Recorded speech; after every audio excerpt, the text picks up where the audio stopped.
دستلات AKP و MHP جارکدن وگریان پولیتیکا خواه قایم آکو دو سردم سری لیدن لجولمرگی هفشاردار ما کشبونا جوینه که هاتبو آمده دما وگره لوانه وی دستسر کرن و پشتی بنچاف کرنا کلوانه پیک آنین ده همان روژه دزی شارداریا جولمرگ دستسر کرن او قایم تاین شارداریا جولمرگ کنی ایرو دو روژه والی جولمرگ کوج هلا گل جولمرگ وج هلا گل کرد و بتاوای نای ناس کرن نای قبول کرن وکه ارادا وی خلقی به پولیتیکا دزی و تالانه جاره کردن و داره وکه قایم هاتی دست نشان کرن ارادا گل ما آتسیوه که آدار دکو هاتبو دست نشان کرن جاره کردن جارا سیمینج هلا AKP و MHP و دستلاتا وی ولاتی و هاتا رد کرن او اراده ناتا ناس کرن امجیش و درش فرقینه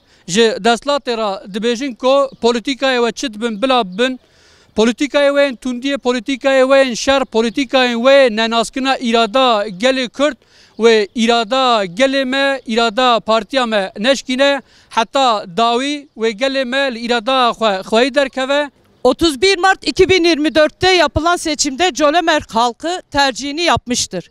Hiçbir zaman bu halkın tercihi AKP, MHP, Cumhur İttifakı değildir. Kendisine Cumhur İttifakı diyen, yani halk diyen, Halk İttifakı diyen hiçbir zaman bu halkın iradesini tanımama üzerinden politika geliştiriyor. Ve her defasında da bu halk gereken cevabı sandıklarda veriyor. Biz de buradan sesleniyoruz. Yaptığınız hukuksuzluktur. Kendi anayasanızı, kendi yarattığınız hukuku çiğnemektir.